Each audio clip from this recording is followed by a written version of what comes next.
Au début, j'étais comme toi. Les étiquettes de whisky, j'y comprenais strictement rien parce qu'il y a tellement de whisky différents, tellement de façons de faire de whisky différentes que, à y regarder, c'est plus une encyclopédie. Je vais t'expliquer aujourd'hui qu'est-ce qu'on peut retrouver sur une étiquette de whisky afin de comprendre, sans ouvrir la bouteille, à quoi tu peux t'attendre juste en lisant l'étiquette. Alors, installe-toi confortablement, serre-toi un verre et c'est parti!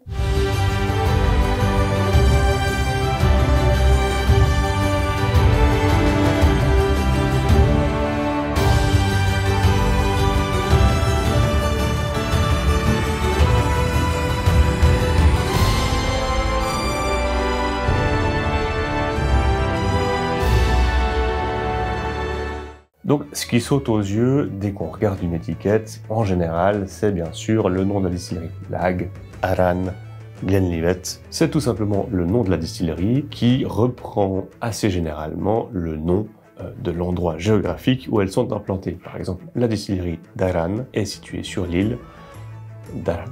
Alors, je dis en général parce qu'il y a une tendance assez récente qui sort des whiskies en mode cuvée, avec des noms spécifiques pour cette cuvée, ou alors un style de whisky d'une distillerie qui porte un nom bien spécifique. Et ce n'est pas le nom de la distillerie. L'exemple le plus emblématique, c'est les fameux Octomore, qui sont des whiskies extrêmement tourbés, mais ça ne vient pas de la distillerie Octomore, ça vient tout simplement de la distillerie Bruichladdich. Et en fait, les Octomore sont simplement la gamme tourbée des whiskies de Bruichladdich. Le prochain mot sur lequel on va assez rapidement tomber sur une étiquette de whisky, c'est le mot single. À quoi ça correspond? Il faut prendre un peu la phrase à l'envers. Le malt, tu as bien compris que c'est le malt, l'orge. Single, ça veut dire un seul. Le travers qu'on a avec les langues latines et le français en particulier, c'est qu'on peut avoir tendance à croire que single malt veut dire un seul orge. Single, un seul, single, et malt, orge. Orge maltais. C'est pas le cas, parce qu'on parle anglais. Et en anglais, on met l'adjectif avant le nom. Ce qui veut dire que single se rapporte à la distillerie. Single distillery. C'est-à-dire que le breuvage que tu as là-dedans provient d'une seule et même distillerie. L'inverse de single, c'est blended. Ça veut dire qu'on aura dans notre whisky des whiskies de plusieurs distilleries. Ça ne veut pas forcément dire que c'est de moins bonne qualité ou plus mauvais, bien au contraire, et on y reviendra dans une autre vidéo. Ça veut simplement dire qu'on a fait un assemblage de plusieurs whiskies, de plusieurs distilleries et donc de plusieurs savoir-faire. Et parfois, ça donne des chocs à pic. Mais ça, on y reviendra, alors pour ne rien rater, évidemment, abonne-toi, mets la cloche, like, commente et partage pour faire grandir la chaîne, ça m'aide énormément. Oui, c'était totalement de l'embuscade, cet appel à l'action. Voilà, mais bon. Ensuite, tu as le mot malt. Malt pour orge maltais. Si tu ne sais pas ce que c'est du malt, eh bien, va regarder la dernière vidéo sur comment faire du whisky en 5 minutes pour comprendre qu'est-ce que le malt. C'est de l'orge germée. S'il y a un autre mot que malt, on pourra par exemple retrouver grain, ça veut dire que ce n'est pas de l'orge maltais, que c'est une autre céréale. Mais pour ça, on y reviendra aussi dans une autre vidéo. Alors abonne-toi ou alors tu peux aller la regarder si elle est déjà sortie. On va très souvent retrouver le mot grain dans les whiskies irlandais, donc c'est soit une autre céréale, soit un mélange de plusieurs céréales. Et enfin, on arrive, selon moi, au sein des saints, dans les mots les plus beaux, les plus poétiques, ceux qui résonnent à mes oreilles comme une berceuse à un printemps d'été. Ça ne veut rien dire, mais c'est pas grave. J'en perds mes mots avec Scotch whisky. Scotch, tout simplement, pour l'Écosse, le terroir, le savoir-faire, ce pays extraordinaire qui est le thème de cette chaîne. Et ce mot-là, Scotch, en dehors du fait qu'il définit le plus beau pays du monde, tu vas le retrouver uniquement sur les bouteilles écossaises. Donc typiquement, tu vas jamais le retrouver sur une bouteille d'un whisky irlandais, grand Dieu non, japonais ou suisse.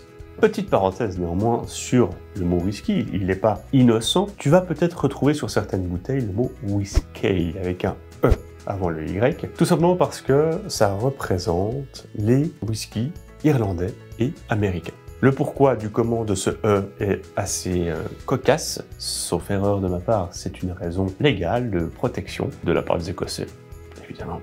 Ça aussi, on y reviendra dans une autre vidéo. Donc on a fini avec notre première phrase, le fameux Single Malt Scotch Whisky. Single pour une seule distillerie, malt pour de l'orge maltais, Scotch pour dire que c'est produit en Écosse, et le whisky sans E pour dire que c'est du whisky, qui n'est ni irlandais ni américain. La prochaine information qu'on a, c'est évidemment l'âge, qui bien souvent figure en très grandes lettres. Et là, on va retrouver 8, 10, 12, 16 ans. Et là, je ne parle pas de l'âge de ton petit-neveu, mais bien du temps qu'a passé ce liquide dans un tonneau à macérer, jusqu'à presque l'oublier. Alors, vulgairement dit, c'est ça, mais pas tout à fait. Si je prends un Arran 10 ans, par exemple, on va retrouver, bien sûr, du whisky qui aura vieilli en fût pendant 10 ans dans cette bouteille-là. Mais on pourra aussi retrouver un petit peu de whisky de Arran qui aura 18 ans, une autre partie qui aura vieilli en fût pendant 15 ans et une autre partie pendant 12 ans. Bien sûr que vu que c'est un single malt, le Arran,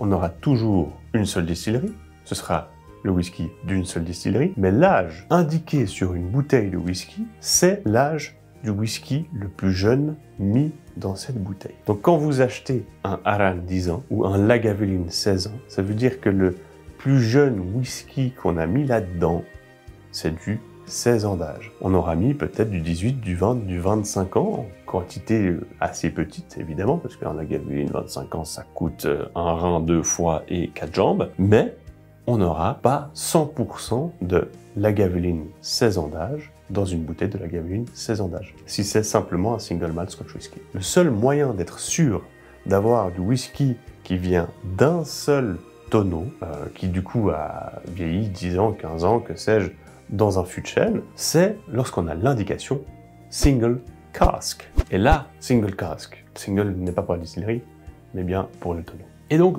si jusque-là tu me suis, tu comprends la relative importance finalement de ce age statement. Et justement, depuis quelques temps maintenant, quelques années je dirais, il y a une nouvelle mode dans les whiskies qui est ce qu'on appelle le non-age statement, ou NAS, N-A-S. Ce non-age statement part du principe qu'en final, on est un peu parti en cacahuète avec nos whiskies de 16, 20, 25 ans, en prétendant, d'une façon un peu marketing et foireuse, qu'un whisky de 25 ans allait forcément être bon, mais surtout qu'il allait être meilleur qu'un whisky de 8 ans, de 10 ans ou de 12 ans. Ce qui n'est absolument pas vrai, en fait. Un whisky qu'on a laissé macérer pendant 25 ans, ça se peut que ce soit du jus de chaussette à la fin. C'est pas impossible. Et j'ose même pas imaginer les millions de barils qui ont dû être jetés parce que il y a eu un problème dans le vieillissement et en fait, un whisky de 20 ans, c'est dégueulasse. Ça se peut. Il y a eu cette espèce de tendance à dire qu'un vieux whisky est un bon whisky et va être meilleur qu'un whisky plus jeune mais qui a été plus réfléchi et sans doute mieux travaillé. Forcément, ça se répercute sur le prix. Forcément, si tu veux faire après un whisky qui est plus jeune mais qui est plus travaillé, qui a une recherche un peu plus poussée dans la fabrication même du whisky, eh ben, tu vas être pénalisé par le simple fait que ton whisky est trop jeune pour être vendu cher. Petit à petit, on a un peu pris le contre-pied de tout ça en disant bah maintenant on fait des non-age statements. Maintenant on n'indique plus l'âge du whisky, mais on va faire un peu comme dans du vin par exemple, un système de cuvée. Bah, typiquement j'ai parlé en début de vidéo de la distillerie Brechladir avec sa série Octomore. Les Octomore, c'est des non-age statements, c'est la gamme tourbée de Brechladir, mais c'est pas pour autant qu'il y a un age statement. Un autre exemple c'est Ardbeg avec le Spectacular ou le Corrivrecan, qui sont deux whiskies de Ardbeg, dont on ne sait pas l'âge, mais on les distingue de par leur nom de cuvée, si j'ose dire. En tout cas, moi, je trouve cette nouvelle tendance extrêmement bien, parce que ça ne veut pas dire qu'un whisky de 16 ans est meilleur qu'un whisky de 8 ans. Bien au contraire, on commence à revenir vers quelque chose de plus rationnel, de plus réfléchi, de plus porté sur la réelle qualité du produit et l'effort qu'il y a mis dans cette bouteille-là d'un whisky de 8, 10, 12 ans d'âge, peu importe, plutôt que de simplement sombrer avec les sirènes du marketing en disant, bah voilà, 16 ans d'âge, ça vaut plus et c'est meilleur qu'un whisky de 3 ans, 4 ans, 5 ans. Mais une chose est sûre par rapport à l'âge, pour tous les whiskies, c'est qu'ils doivent en tout cas être vieillis en fût de chêne pendant 3 ans. C'est la loi. Et si tu sais pas ça, je te renvoie de nouveau à comment faire du whisky en 5 minutes, histoire de remettre un petit peu tes pendules à l'heure. Bon, moi j'ai fait un joli petit tour, qu'est-ce qu'il nous reste? Le tonneau. On a une quantité infinie de tonneaux dans lesquels on peut mettre du whisky. et ça c'est génial. J'ai récemment vu des tonneaux de tequila, on a les fûts de Sauternes, bien évidemment, on a le chêne américain, le bourbon, on peut retrouver de l'Oloroso, c'est infini. Cette grande variété dans les tonneaux est également là pour une raison légale, tout simplement parce qu'on ne peut faire du whisky que dans des fûts de deuxième main, d'occasion. C'est vachement durable comme boisson, c'est génial. On ne peut pas faire un whisky avec un tonneau neuf. Il faut qu'il ait contenu quelque chose avant pour qu'il soit considéré comme du whisky. On arrive gentiment au terme de ce qu'on peut retrouver sur une étiquette de whisky. On a encore 2-3 petites informations un peu croustillantes en lien toujours avec les fûts. Donc reste par là, et si ce concept te plaît, si cette chaîne te plaît, si tu aimes apprendre plus sur la culture du whisky, la culture écossaise, etc., je t'invite à t'abonner et partager cette vidéo. On est quelques-uns pour le moment, mais on grandit gentiment. Et ça me fait en tout cas très plaisir de partager cette passion qui me poursuit depuis une bonne dizaine d'années.